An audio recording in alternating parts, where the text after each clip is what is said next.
Things are good, alhamdulillah. Things are looking good. Things are looking good at the moment, alhamdulillah.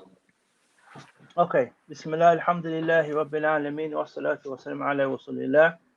Assalamu alaikum wa rahmatullahi wa barakatuh. Welcome back to another Muslim Morning podcast with myself, Ismail Howell, and our Sheikh Maria Taka. Okay, today's discussion is about what is worship in Islam and how does that shape the Muslim world view. Now, from last week, we spoke about the testification, the fact that none has the right to be worshipped except Allah. And we want to actually look into the issue of worship. Why did Allah create us? What is the reason behind the creation of the human being? But specifically, we want to talk about this issue of worship.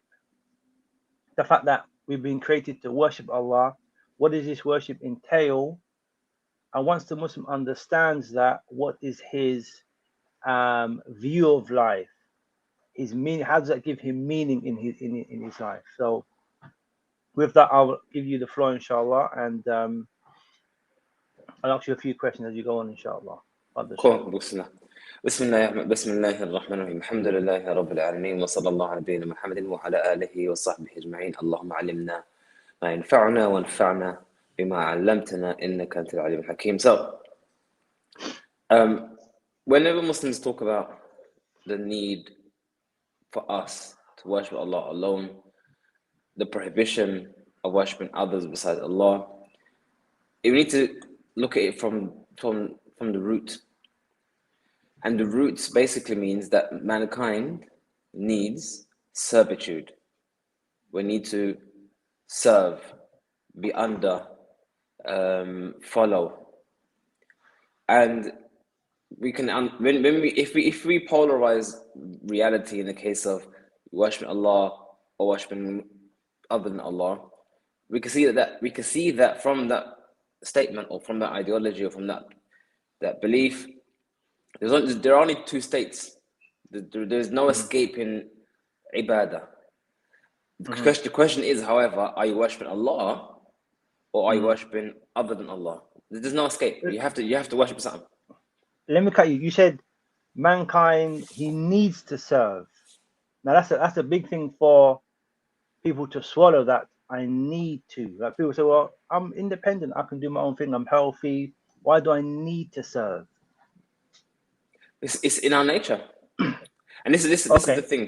People don't understand, or they may understand, they may not understand, but the human being, and I'm emphasizing the word being, not the human being as a noun, but the being, the essence, us, who we are, our biology, our psychology, who we are.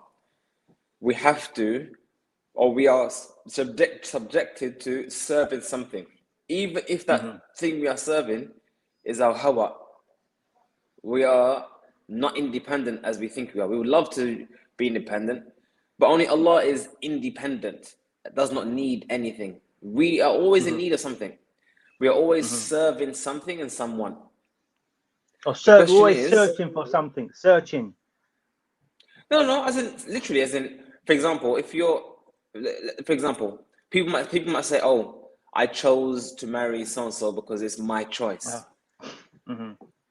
Only to a certain degree, you made a decision. You could have chosen to marry someone else, but your desire to marry anything or anyone wasn't. You didn't choose to have that desire or not have that desire. That desire is just there.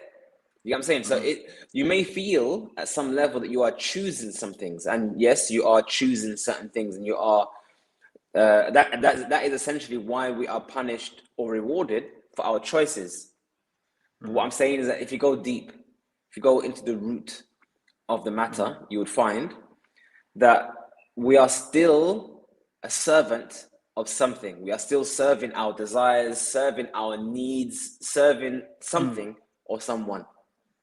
And this is what I'm saying, that this brings the difference or the contrast between mankind and animals. Is that animals essentially serve their needs and that's it. They do what they're told to do. They do what they're programmed to do. You know, they do what they do. Whereas mankind has been given a choice, and jinn as well, not just mankind, and jinn have been given a choice. We can disobey, and we can, and on top of that, we have been given.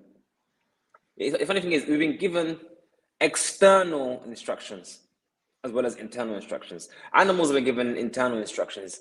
Like even Allah mentioned about the nahl, the bee, how Allah inspired the bee. So bees do what they do through instruction, internal instruction. There's no kitab, there's no book that is given to them. There's no Rasul or Nabi. Their instructions are internal in them, and they follow that instruction. Our instructions are internal as well as external. And we have, and in all of that, we have the aql, the intellect, to decide what to actually choose to do. Do we choose to follow our internal hawa, shahwa? Do we intend to follow someone else's hawa and shahwa and ideas? So just for the audience, like any non-Muslims watching, mean your desires, your shahwa means, I'm using Arabic words here. So the word shahwa means desires. So we can either choose to follow our own desires and ideas, or we can choose to follow someone else's desires and ideas, or we can choose to follow Allah's will and Allah's instruction in worshiping Him alone. So we actually can choose what we want to do. A bee can't choose to be an ant one day and say, you know what, find this honey making business. I want to be an ant. And them guys are cool, man. They work together. They make bridges. I want to be an ant. You know, a bee is a bee. A spider is a spider. I mean, you know, they do what they are instructed to do. But whereas, you know, if I just come back to the issue of desire, just to make it clear, like for example, his desire may be to be, for example, I'm a rock climber. You know, I was watching the documentary on people who climb rocks, like freestyle without no ropes, and that's their religion. That's what they live for. Even if it takes them to the point of death, they'll climb rocks, they'll climb buildings, freestyle. Or for example, someone he has a hobby. He dedicates his whole life to that hobby. Rather than saying, okay, I'm going to dedicate my life to the worship of Allah, he's now following his desires, his hobbies, and that is what he lives and sometimes dies for. But the thing is, the thing is, the examples you gave there is that Islam doesn't say you can't even do that. You can dedicate your life to rock climbing, to skydiving, and it's interesting you mentioned about the rock climbing thing. That I don't know if it was the same reason, but I think about a month ago, 2 months ago, you know, YouTube brings up these little videos on your feed, and then you click on it, and you think, oh, that's interesting. And one was rock climbing, which led me down the rabbit hole of these guys rock climbing mountains, and then I thought to myself, could I do that myself? You know, you get sucked into the spiral. So nothing wrong in dedicating yourself to something. But the point here is what I was saying about the root, going to the root, is that this dedication, this need of mastery, this need to, you know, to do something is in everyone. And when we say we need to worship Allah and Allah alone, we're saying that because this is in us, to worship something, to follow something, to subdue yourself to something. Now, if you subdue yourself to other than Allah, then you will have that. And if you subdue yourself to Allah, then inshallah you would have that. But the issue is, there is no escape from ibadah, from worship. The only question is, who will you ultimately worship? That's the first thing. If everyone agrees, I mean, it's an if, because maybe some people don't agree, but if everyone agrees that mankind has to serve something, then the question is, who does one serve, and can you serve, and what can you serve and what can you not serve, basically. So that the issue of rock climbing, can you dedicate your life and time to rock climbing? Yes, you can. But can that rock climbing, or your dedication to rock climbing, be such a level that you neglect the salawat, that you neglect the wajibat, you neglect your obligations towards Allah? No, you can't. So that means, that shows you now that your dedication to Allah is greater than your dedication to rock climbing. Although you still have a dedication to rock climbing, so that's not a problem. But if, for example, I saw this one video, one guy, nuts, absolutely ridiculous. He climbed up some mountain place, which normally takes people about a couple of days to get from bottom to top. My man did it in a couple of hours with no rope. Yes, yeah. That's it, yeah. No rope. Now, imagine you're doing that, yeah, and you're climbing the mountain. As a Muslim, as much as you want to climb that mountain, the first question you have to ask yourself is, how am I going to do my salah when the time comes in? And if I can't do my salah in that situation, what's the position then? If you choose to still do the rock climbing over your salah, then you have chosen your who you want to follow.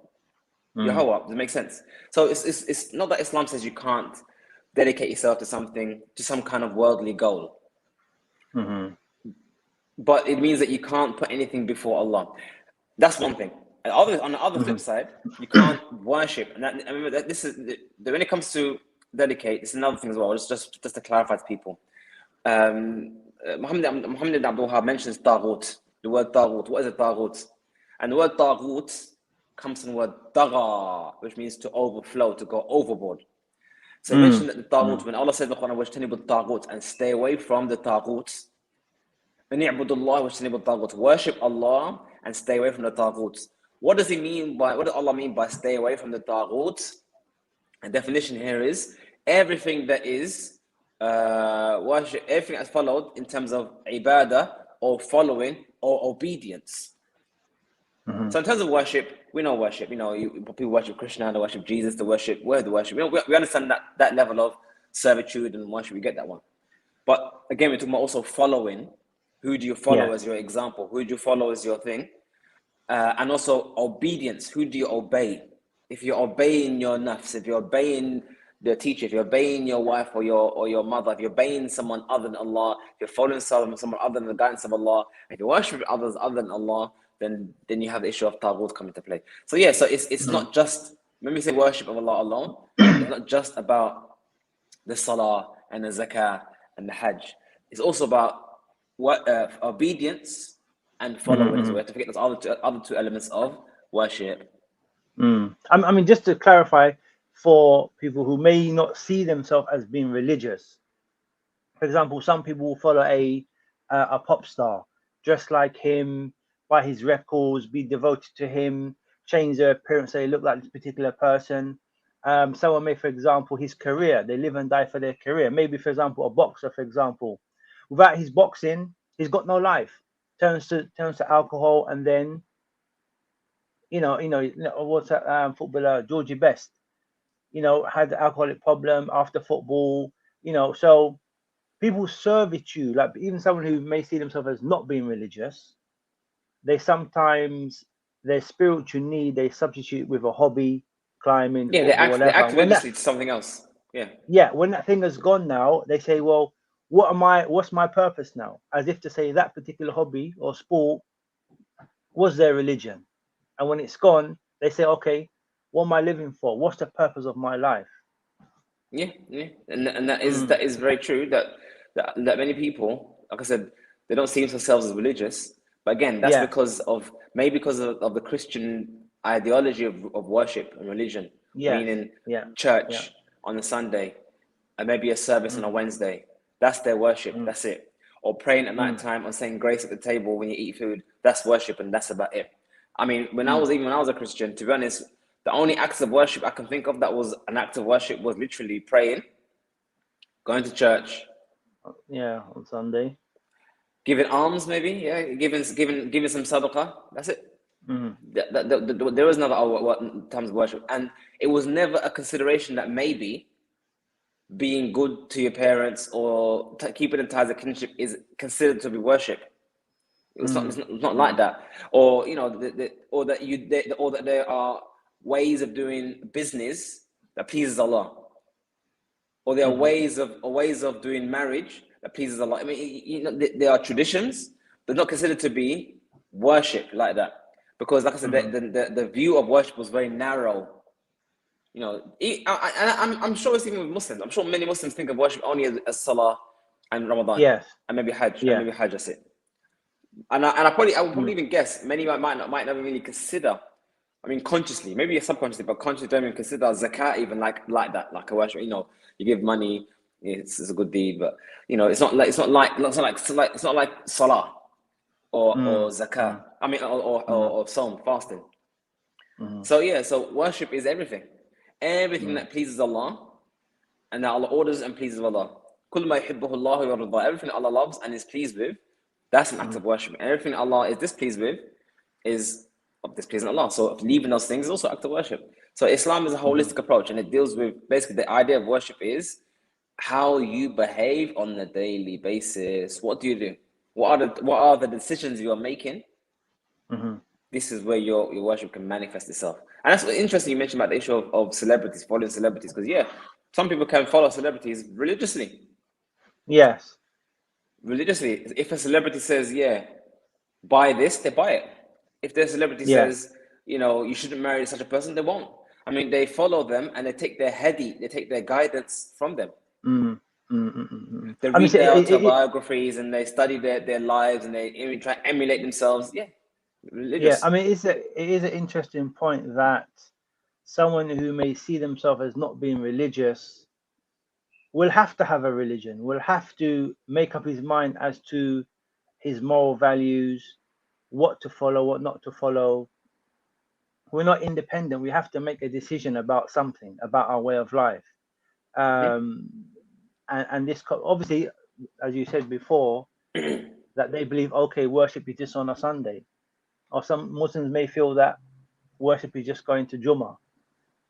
But in Islam, the concept of worship is holistic, from your intention, your internal, your fear, your hope, reliance.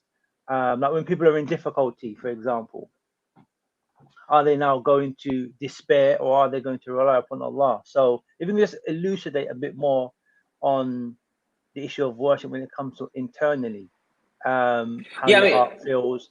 Yeah, like this. Further. Yeah, so one of the things that as we get to this part of the conversation, I think especially for those who live in the UK, probably all their lives, or in America, or wherever else in the West they might live, and I'm referring to those who are primarily maybe non-Muslims or Muslims who've never really experienced Muslim cultures or whatnot. Again, they must say they're not religious. They're not religious. They don't go to church, and that's how they see their lives. But the moment they leave their environment, the moment they go to another culture, maybe they go to Saudi Arabia, maybe they go to UAE, maybe they go to Pakistan, maybe they go to Malaysia, and they have a completely different way of life over there.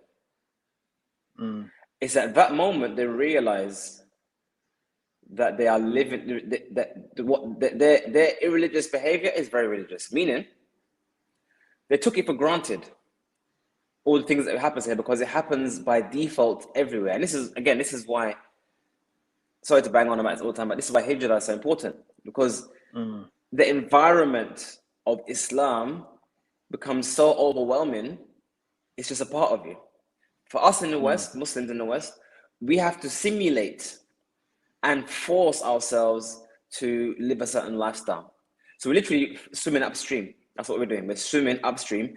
And because of that, I feel we feel it more. We feel the Islam consciously more, because you have to find a place to pray. You have to make sure that you're doing your salah on time. You have to keep track of time. I mean, just as an example, yesterday I was doing some building work in the center. I was trying to fix some tables. And I looked at the clock. It was 12:30. I was like, okay, Jummah is in about half an hour. So I was cutting away, chiseling, doing whatever stuff. Then I jumped up. I thought, what the heck? I looked at my watch. It was 1:20. Bruv, and how almost an hour went. I didn't even realize. So I quickly grabbed my bag, rushed to the masjid, and alhamdulillah, I caught the Jummah. My point was, that was forced. I had to have that in my head. There's no adhan to remind me to come to Jummah. There's nothing there. So that is the result of living here. So a non-Muslim living in the UK, they think they're not religious because their religion is all encompassing of their lives. I mean, even in September, I think last month, in September, me and my wife went to Asda, and they were already selling the Christmas decorations. I'm like, what the heck? Wow. It's September. We have like 4 months left. But it's all encompassing. There's no way you can forget Christmas is coming. There's no way to forget to get that present for your nan and get that. It's all encompassing. It's all, even for example, on Apple, on my Apple device. If I have someone's date of birth in their contacts, it puts on the calendar their birthday. It's all encompassing. That you can't forget the lifestyle here, the religion, the prevailing religion in this country, because it's all encompassing. And this is where people get deceived by thinking, I'm not following religion. Yes, you are, because you're it's all around you. Take yourself out of that environment to a place where it's not there, and you still start feeling your ideology coming out, your ways coming out, your culture coming out. You feel it. And I've even seen it when I was in Saudi. Some of the non-Muslims in Saudi, like in the consulate, the way they behave, they make it, they even force it. Over here, they're like, oh, we're free, you can do what you like. But when it's over there, when their culture's not there, they force it, Wallahi, I'll give you a story, This might shock the audience. I went to visit my mum's husband, stepdad, obviously, in Saudi Arabia, in Riyadh. He was working in Riyadh, project managing. Okay. And obviously he was living in a compound. So this was like 2001. So that's like 20 years ago. Wow, that's a long time, That's a long time ago. That's 20 years ago. I still look young. I still look young, though, innit? MashaAllah, you haven't aged a bit, brother. MashaAllah. Alhamdulillah. So it was 20 years ago. So it was there, and I just landed. I literally drove from Medina to Riyadh. So I drove Medina, Ha'il, Riyadh. So that was like it was almost a day of driving. Anyway, so it was a long drive. He said, let's get something to eat. And they had like a restaurant on their campus, on their compound.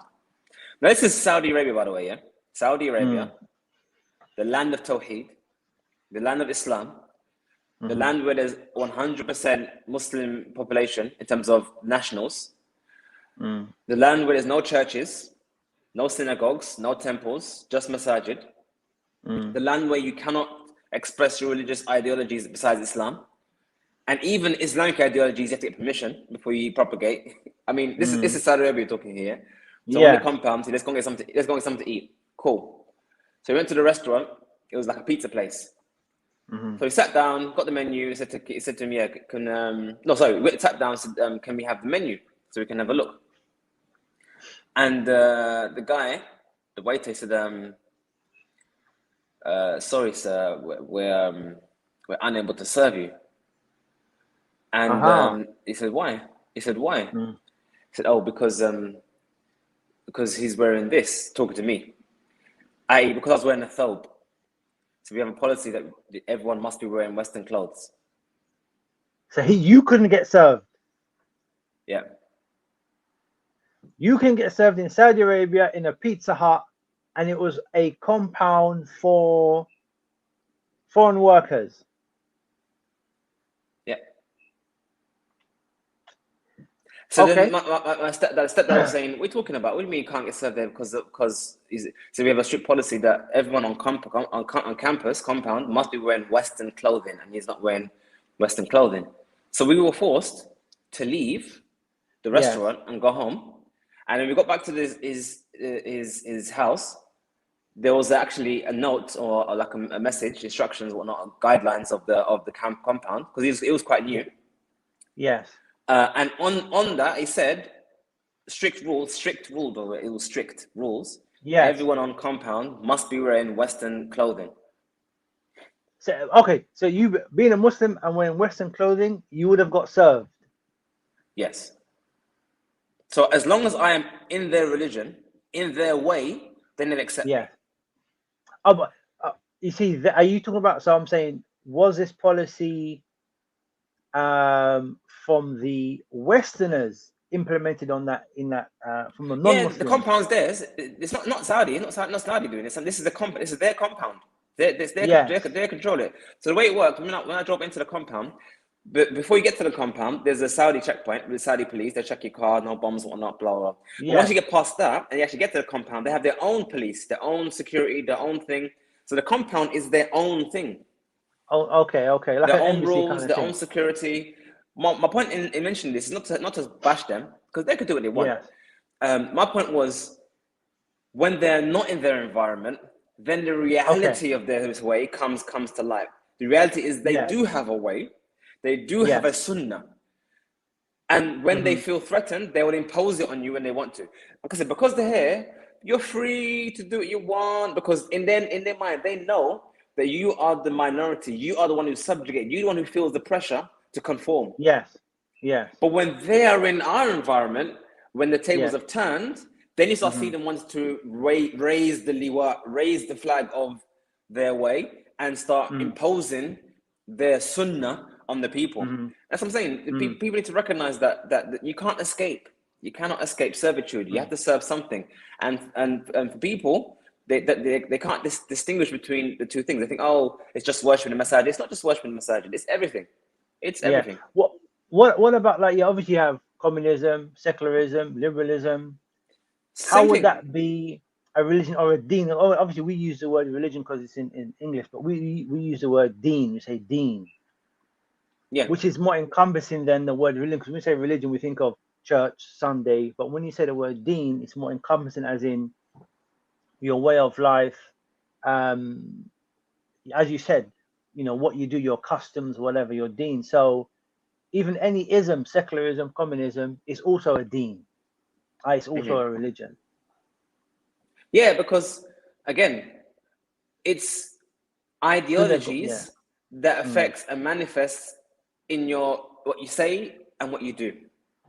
So this is what we're talking about when it comes to deen. We're talking about ideologies that affect and manifest itself on your limbs and what you say. So, for example, we are Muslims and we follow the religion of Islam.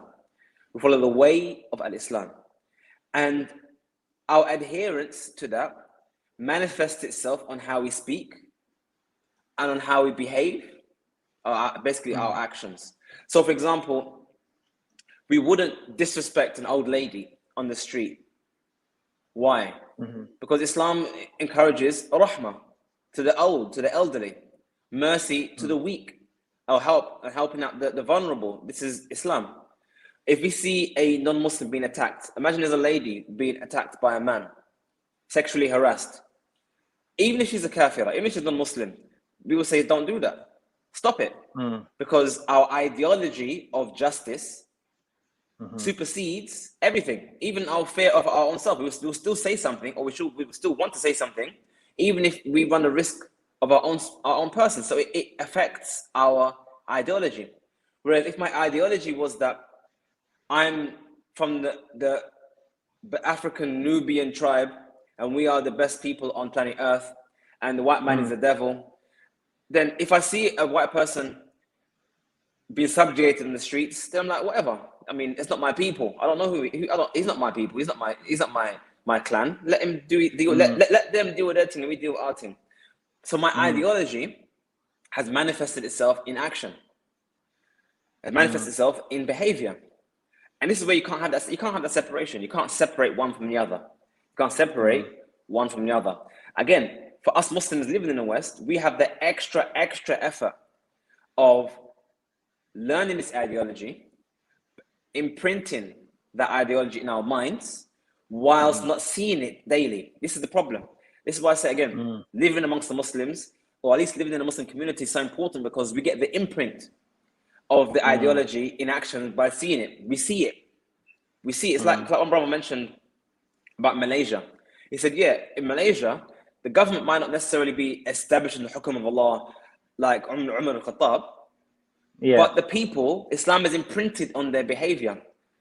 It's imprinted on their attitudes, how they treat you, how they talk to you, how they behave, what they do during Eid, what they do during Ramadan, what they do it's imprinted on their character, but in every interaction with them, you see it.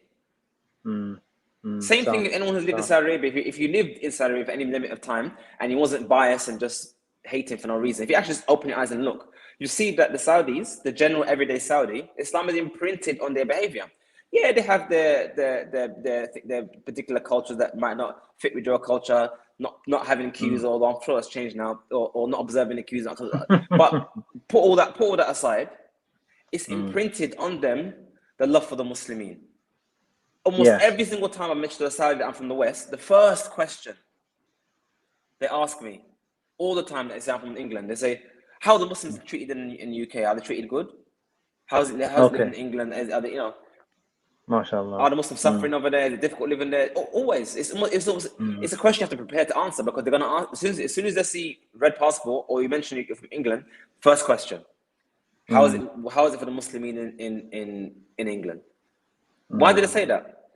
Because love for the Muslimin is imprinted.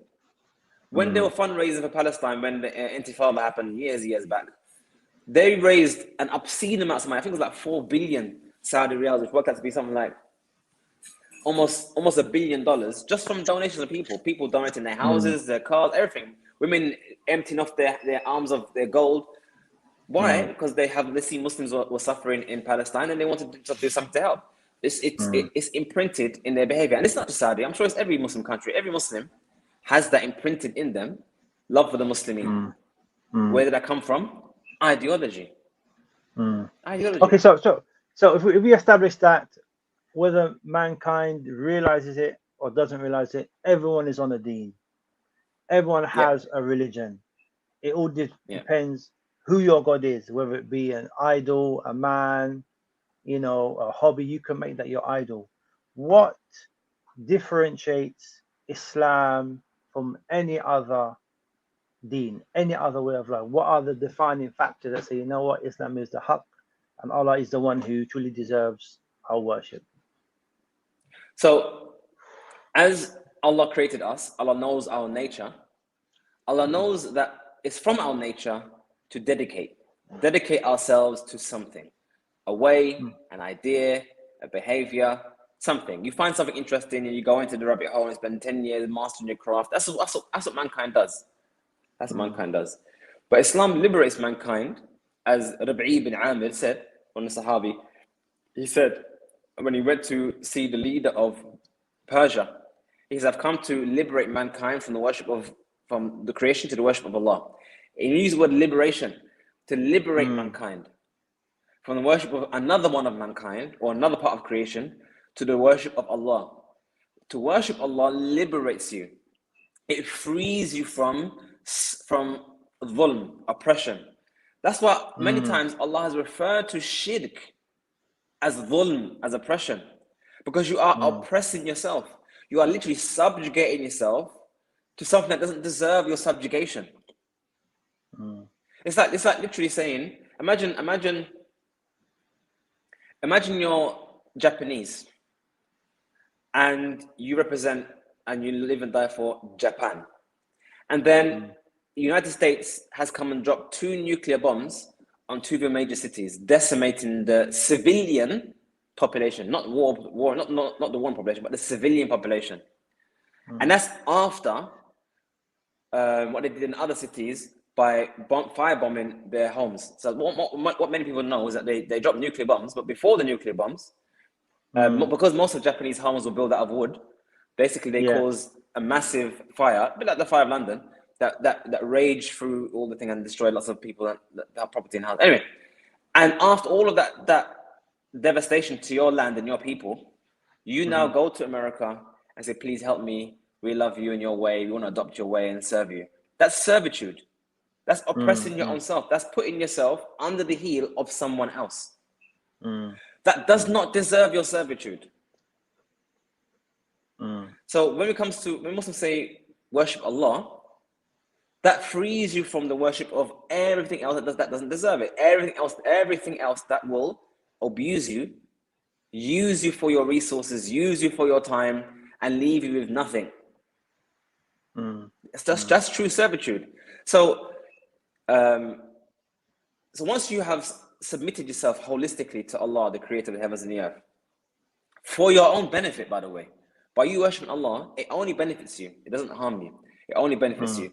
From you have done that allows you now, it gives you the scope, it gives you the ability now to engage in those hobbies, those ideas, those cultures that you would like to engage in, that you find interested in doing, but it gives you that limit to know when to stop, to know when that hobby is now becoming obsessive, when that hobby now becomes a deen, it now becomes something that will subjugate you and harm you in the long run. So, for example, I remember back in the day, I used to love, I still love, I mean, I say love, take it realistic, don't take it to the nth degree. I love Apple products. Everyone knows it. You know, I got an iPhone, I got a watch, I got a pad. I'm Apple all day long. And I was fascinated by that company. I loved the products. I loved how it made me feel when I got the new thing. I love Apple stuff. And I used to love how Steve Jobs used to present his new products and his vision. And I even read his biography. I'm reading his biography. I really appreciate reading his biography. It was a good experience for me to read his biography because it highlighted to me exactly what I'm saying to you. It highlighted to me that this person who I looked up to as being a visionary and a producer of something really amazing was a horrible person. That's your summary of the book. No, he was a horrible person. I mean, even his as in what he highlighted was that as much as you might like an individual for something he does, the reality is he's only a human being. And he's nothing compared to the Messenger of Allah sallallahu alaihi wasallam, who we idolize as what he has achieved, and he was a great person. It's a difference. As the Messenger of Allah achieved a lot of things. He propagated Islam. He took over the whole of Saudi Arabia or the Arabian Peninsula, established justice in the land. He did a lot of things for the dunya, for benefiting the Muslims and whatnot. And he was a good person. Now, other people like Steve Jobs, Elon Musk, and other people, they may achieve great things. Like Elon Musk, you know, I'll say single-handedly, but he brought electric cars to the forefront. He's now bringing commercial space flight into the forefront. I mean, he's done a lot of great things for humanity, but he's not a great person. This is what I'm saying. Gotcha. So when you worship Allah alone and you take Allah and His religion as your guide, it allows you to appreciate the good in other people, whilst not putting them on a pedestal that will harm you in the long run. So you can appreciate Steve Jobs, what he's done, but recognize that he was still a kafir. And he's not a person to take guidance on marriage, on mu'amala, on behavior, on anything like that. You have guidance from the Messenger of Allah sallallahu alaihi wasallam. Does it make sense? So it gives you that way to appreciate certain things within limits. And the reason why I said Steve Jobs wasn't a good guy, I mean, in his biography, it's not something which is hidden. In terms of getting the best out of his employees, he was very good at that. In terms of refining our product, he was very good at that.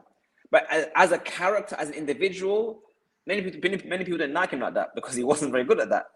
You know what I'm saying? Because he's just a human being.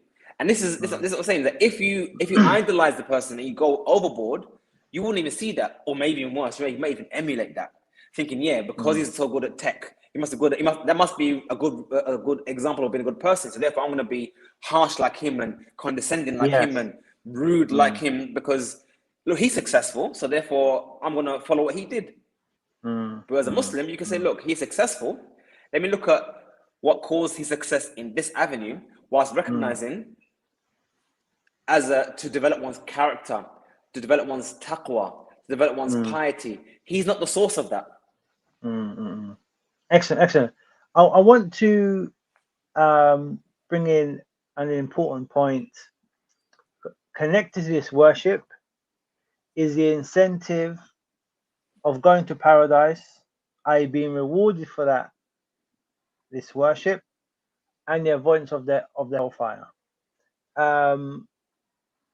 Allah created us to worship Him. If we worship Him, He will reward us. If we don't worship Him, He's going to punish us. And also the aspect that, and this is obviously a message to, if there are any non-Muslim watching that, Allah will forgive all sins except that we associate partners with Him, except that we worship anything other than Him. Can you just elaborate on this fact that while we are created for worship, if we make the choice, if we make the wrong choice, it's going to be detrimental for us in the hereafter? Yeah, so one thing for everyone to understand when it comes to Allah's punishment and reward in the hereafter, it's based on our choices we make, not on the outcomes and what we actually do.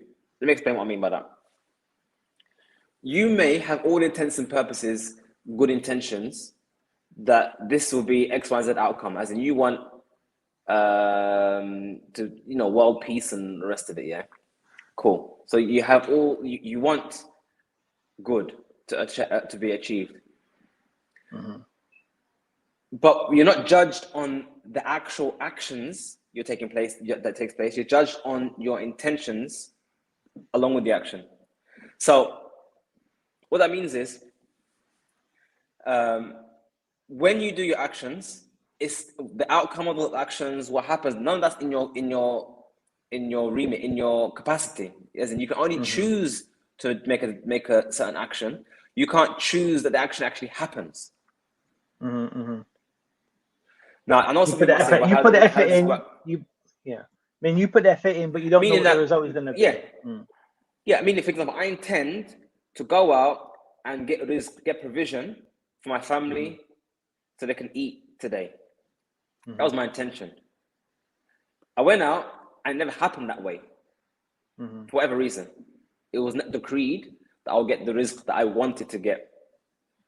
So do I get no reward from Allah because I didn't actually get what I want? The action wasn't there, as in the rizq that I wanted to get didn't manifest. Do I get any reward? Of course you did, because I wanted to go out and get the rizq from Allah and to provide for my family. I wanted to fulfill my obligation to my family. That's what I wanted to do. That was my intention, and I made the effort. It just never manifested in that way. Okay, flip side. I went out one day to go and have a drink with the mates, drink with the lads, go out to the pub. And on my way, someone saw me and said, "Oh, I heard you are in need. Here's some money for you, for your family." So the guy gives me like 10K. MashaAllah, look at that. So you've gone straight home to your wife and said, "Look at this. Man just gave me 10K to the family. That's so amazing." Wife's happy, kids happy. MashaAllah, we're going to Sahara Grow. So did I get reward for that? Although I did provide this time, the provision came. Do I get reward for it? No, my intention was to go out and drink with the mates. I had no intention to go and to do rizq. I had no intention of actually going out to provide for the family. So we can see here that our actual reward here came from the intention. Came from the intention. And no doubt, if you intend to do good and you achieve it, that's a greater blessing and barakah from Allah. Obviously, that's not denying that. My point here is to focus on what exactly is a person in the hereafter being punished for or rewarded for, and that is what they've decided. And we see that clearly in the hadith of the Messenger of Allah sallallahu alaihi wasallam, where he said, "Every kullu bani Adam yadkhuluna al-jannah illa man aba." Every one of the children of Adam will enter paradise except those who refuse. So the companions were confused, and they said, "And who would ever refuse, O Messenger of Allah?" Because obviously, clearly, if you're promised paradise and does anyone say, "I don't want it"? Who would refuse? And the Messenger of Allah sallallahu alaihi wasallam replied, "Man ata'ani yadkhul al-jannah, wa man asani faqad aba." Whoever obeys me will enter paradise, and whoever disobeys me, then they have refused. Now, the key word here, which I always love to highlight, because it's amazing. The choice of words is important. The Messenger of Allah sallallahu alaihi wasallam expressed here the word aba, refuse, indicating that if a person does actually get to hellfire, it's not a freak of nature. It's not just it was decreed that way and they had no choice. No, they had a choice. And they refused. So choice is what happened. That's why anyone listens to this audio or listen to what I'm saying or listen to other Muslims, and they are making a choice right now. They can choose to hear what I'm saying, and then if they're not Muslim, research, find out is what this guy's saying is true. Does Islam have the merits he's saying? Is the Quran actually preserved? Is the Quran actually the words of Allah? Is is Islam actually, they can choose to find the answer out themselves, Mm. or they can choose to ignore it and continue their lives as they are. That's a choice. Mm. That is a choice. The fact that they can't be bothered to find out, they're busy with life, they're on another deen, they have now. That's a choice. That's now their choice. So again, bring us back to the issue what I mentioned earlier about hijrah and being in a Muslim environment. Mm. When you're, like I said, the non-Muslims in this country, in their own country, their choices are easier. They don't have to make much effort to choose to celebrate Christmas. The choice is almost made for them. For them, yeah. Those around them, what's their expectations from them. The choices are already, in a way, made for them. Because if you don't buy your wife or your mother or your father or your sister or your children Christmas presents, then you have to deal with the backlash of not buying them a Christmas present. So the choice of buying it is easier than the choice of not buying it. Whereas if you're in a Muslim country where you don't even recognize Islam Christmas, I remember I was in Saudi. Actually, wallahi, I remember there was one time I said to my wife, "Oh yeah, what's the date today?" And we had to look at our watch. It's 25th. I said, "Wow, I didn't even recognize it." I actually forgot that Christmas was even a thing. It was something that just popped in my head out of the blue. That one time, when out of the 7 years I was there, that day was Christmas Day. All the other years, there will be days past I didn't realize that Christmas is gone.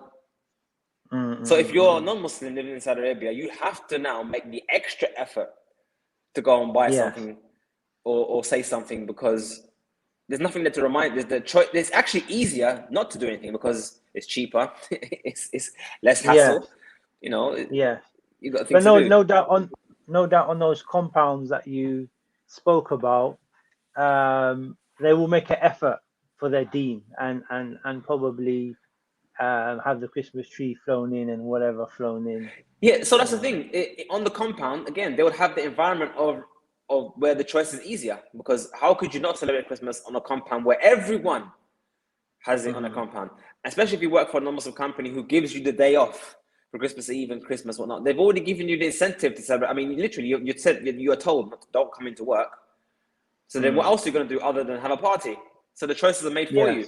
Whereas if you work for a Saudi company or an Arab company, and on Christmas Day you're actually coming to work as normal, nothing's changed, then it's even more effort now you have to make to. But anyway, everyone gets the choice. We're going around in circles. The point is choice. Why find in situations where the choices of Islam is easy for them.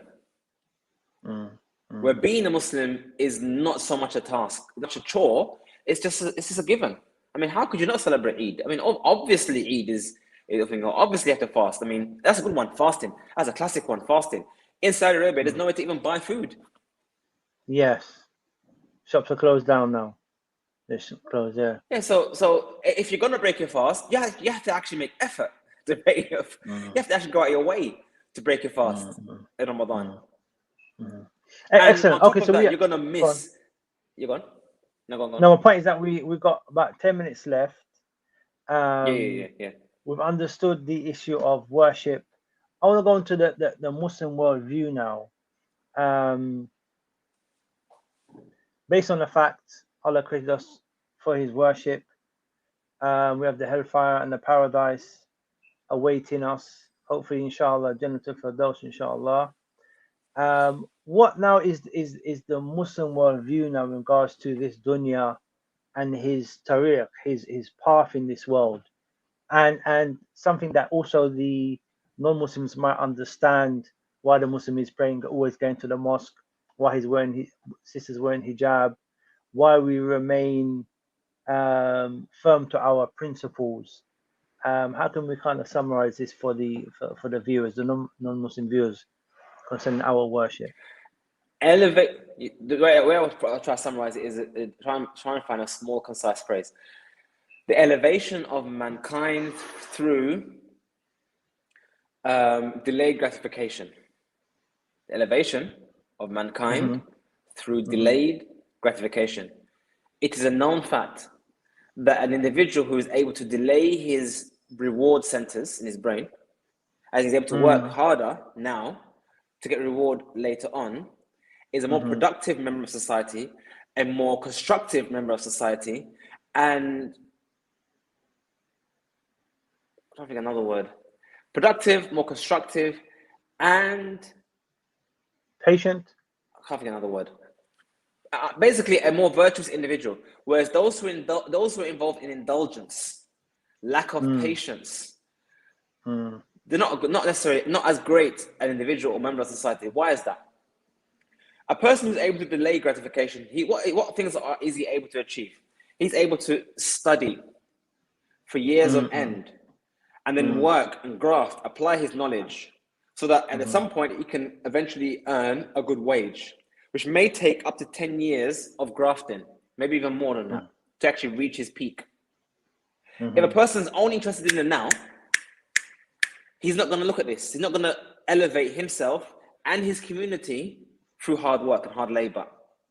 That's why you find people who are involved in drugs and crime, they are involved in instant gratification. They want the reward now. They want the 10 G's a week now. They don't want to wait later on. I was interested in that. One brother actually mentioned to me a few years back, actually, said that a lot of these drug dealers are very good businessmen.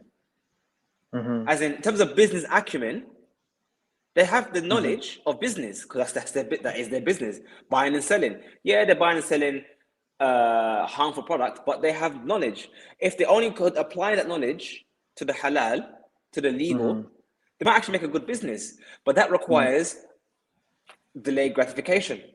Yes. So if you had a society of people who were like this in their mindset, they were willing to put in the effort to grow and become better people, you'd have less crime, you have less divorce, you have less broken homes. Actually, let's look at analyze those last two things. Why would you have less divorce, less broken home?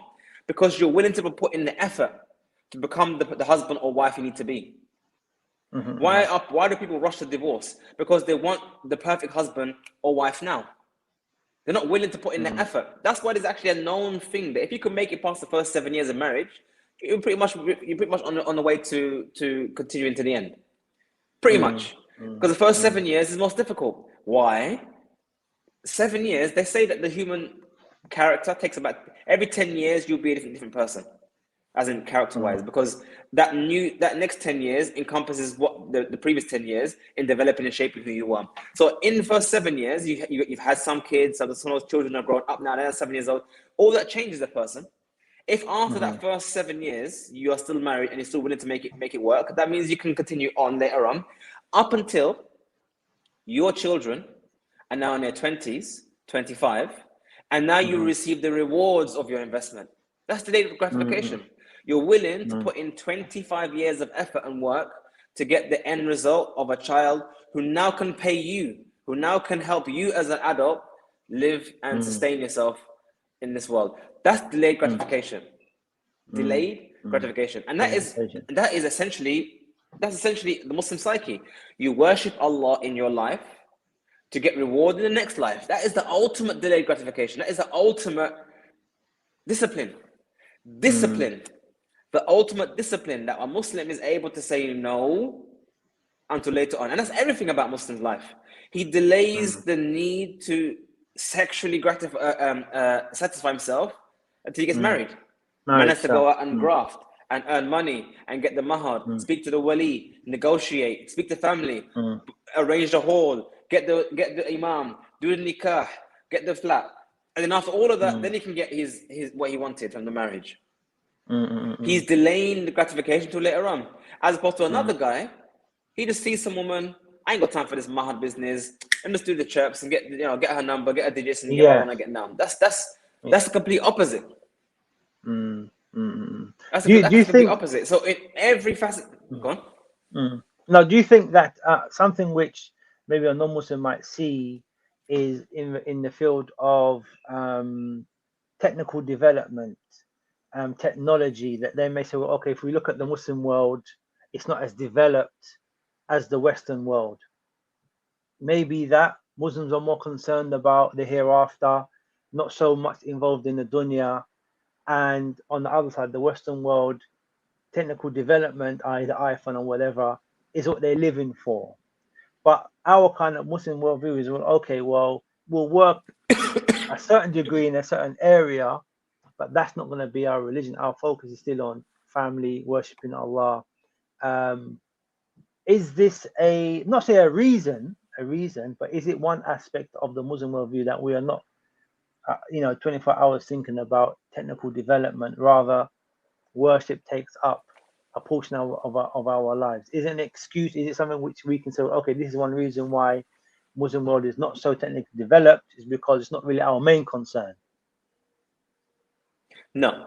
So this is one of the fallacies and mistakes that people make about their observations of reality. It's basically, to summarize it neatly, is to say they've misunderstood the reason for the success of the West. They misunderstood the reason for the success of the West. The success of the West, or success of anyone, I should say, is built on a long culmination of things. It's not one thing. So, for example, we can understand that in order. That's an example. Yeah. If you, Ismail, wanted to build a camera company, what would you need to do that? It's not just the will to do so. It's not just because you went to college and now you know how to do so.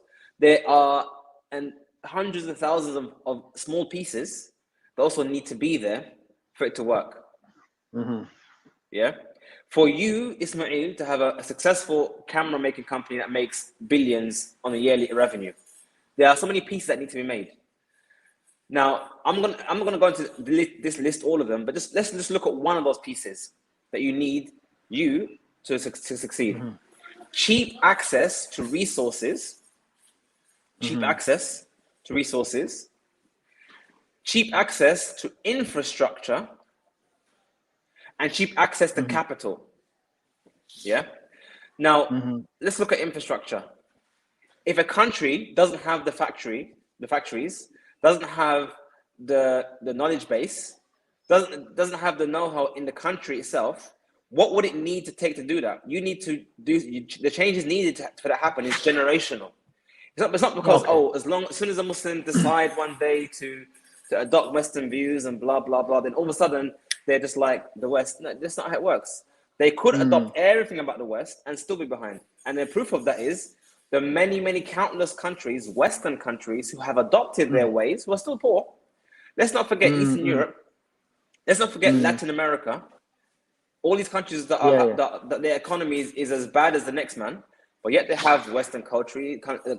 They have LGBT rights. They have democracy. They have all sorts of things, but yet they don't have the success of England, America. Number two, why even ask yourself a question? Do you really believe that the England and America success is because of their superior way, or is it because of what they have taken by force from other people? You can't just equate and say, oh, because of the Muslims are not successful. And second and thirdly, one last point, just to highlight how the ideology, it's a fallacy. Even when Muslims develop and progress mentally, skillfully, and are able to produce high quality products, where do they go? They go to the West. There's essentially a brain drain where people go from, you could say, a lower quality of living to high quality of living, rather than improve the quality where they were. As in, if you're in a slum, if you're in an area which is a bad area, you have a choice. You can either make the area a better area, or you can just move to another area. So it's not that Muslims can't produce intelligent people who develop things. It's just that when they do produce it, they move to those areas where people like that go. Just so happens that it's in those areas that already exist from the infrastructure from before. It makes sense. So you can't say, oh, Muslims are behind because blah, blah, blah. No, it's because the infrastructure is not there yet from things that have happened decades ago. So one should not confuse and conflate the culture from historical factors, political factors, monetary factors, that kind of things that happen. Go. Yes. No, I mean the connection that maybe a non-Muslim will put is that, well, okay, well, look at us in the West, we're so developed. You're not so developed because of your religion. Your religion keeps you back, when really they need to factor in generational colonization, etc., etc., etc. That's one point. Second point is that, which I was kind of coming from, is that there's no excuse that your religious time takes away from development. I.e., how much time you spend, worshiping, looking after your family, etc., etc. That should not keep you back from developing your country, your infrastructure, your banking, and whatever. But at the same time, we're not here for the dunya. If you get what I'm saying, we're not here to. We get our piece of the dunya. Yeah, take your piece from the dunya. But this world is not our be all and end all. Unlike maybe the Western mentality is, well, you only live once. Let's get as much as we can from this life. The Muslim mindset or Muslim worldview is somewhat different. I would actually put forward a third option, as in not this or that. I would say the dunya is an opportunity for us to get our akhirah. I wouldn't say the dunya is not for us and we are interested in the hereafter. I would say the dunya is actually for us, but it's for us to use to get to the hereafter. Okay, let me give you a scenario. So look, I know Muslims might say, look, I'm only here to enjoy myself, better my life, blah blah blah blah. That's my the only goal is to work and live and get a house, and that's what I want to do. And a Muslim could do the same, exactly the same thing, but his goals would be different. How would his goals be different? I want to earn as much money as I can in this dunya, so that I can help other people, primarily my own family, so they can live not in poverty, and empower my own children to have the acumen and ability to want to help others as well. And that's one of the things I really love about Saudi Arabia. I'm not saying it's not existing in other countries. I'm talking about my own knowledge. Again, thing is, people might think that I'm just pro-Saudi because I'm just pro-Saudi. No, it's because that's all I know. I haven't lived in Syria. I haven't lived in Yemen. I haven't lived in Pakistan. So I'm sure those countries have it as well. I'm saying from my own time living in Saudi Arabia, I can only say what I saw there.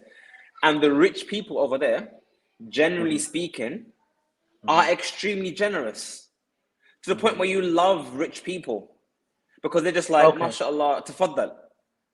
So for example, some people ask about my books in my bookshop. They say, how did you get all these books back from Saudi Arabia? Well, there's one guy who owns loads of hotels around the Haram, and he has this thing that he loves to help the students out. So every year, it's known in the Jamia, he takes the books of all the students and sends it back to their home on his own hisab, on his own account. Wow, mashallah. So he buys the shipping crates, loads it up, and sends it to your country, and you can pick up another end. He does it on his own hisab. It is a known thing that the students, the tulab, the rich people, every time there's zakat time comes for them, they get like a warehouse, buy a whole lot of food, and tell the students, come get some food. So I'm saying there are rich people over there, but they use their riches to better their akhirah. They use their dunya to better their akhirah. Do they have the big houses? Yes, they do. Because why not? Why would you not do that? And again, people say, but that's a waste of money. No, it's not. Who has to build that big house? Poorer people. Who has to maintain that big house? Poorer people. You have to understand, if a man has millions and billions of dollars in his bank account, how does it get from him to us? Services. He's got a big yacht. Who has to look after that yacht? We do. He's got maids. He's got butlers. He's got a driver. That's his money filtering down to all of us. If you say, why has he got a maid? Why has he got a butler? Why has he got all these servants? Well, how else are we going to get his money? He's going to stay in his vault, in his treasure trove all day long, and it's going to just sit there. I'm saying is that, but the thing is, you can, as a Muslim, you can say, look at these plebs, look at these poor people, my servants. They just serve me because they're just useless people, and that's your arrogance, and you got nothing out of your money. You got no benefit out of your money. Or you could say, mashallah, look at these poor people, these masakin. Let me give them a job. Let me give them something to do. I don't need 10 butlers, but let me have 10 butlers anyway, because people are in need. And wallahi al-azim, as much as people, some people complain about their employees when it comes to maids, do you know how many of them actually love their employees? Because they look after them so much. They love being their maids because they looked after so well. When I say so well, not as much as they are, obviously, but compared to their lives that they had before, they're living good. There's even one famous story, event happened in Saudi when I was in Medina, of one Filipino guy.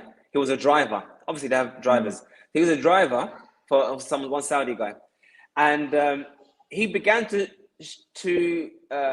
demonstrate an interest in Islam, wanted to learn about Islam. So I think I'm not sure if he was born Muslim or he became Muslim, but whatever the case may be, he wanted to study Islam. So his employee said to him, "Look, forget being a driver, just go and study." So you just let him. That's it. He still continued paying him his wages, but time to go to the Hammam and study Deen. MashaAllah, MashaAllah. So I'm saying, I would say that the middle ground is a better position. Muslims should think about it. Seek the dunya. Aim to be the best at your craft. Aim to be the best you can. Earn your share of the dunya so you can get that higher level of the ibadah whereby you are now helping the ummah. Not just with dua, but physically. When the time comes to helping someone, you're there. When it comes to build a masjid, you're there. When someone says we need to feed these widows, you're there. You can be there. Whereas at the moment, we are the ones that have to go and start around begging. Oh, please give, please give. Wouldn't you love to be the person who's the one who's giving? I mean, wouldn't anyone here listening love to be the one person that when they say, "Oh, we need to help these orphans," you could just say, "Look, don't worry about asking. I'll cover all of it." That'd be amazing. That'd be like, mashallah, and do so quietly. No one even knows.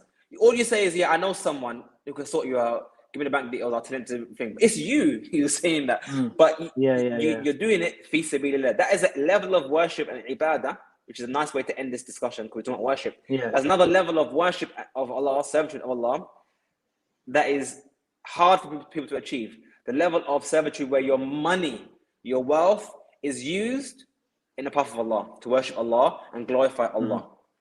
That's a nice point to end on, inshallah. Excellent, Sheikh. Jazakallah khairan for that. That was beautiful. Nice note to end on.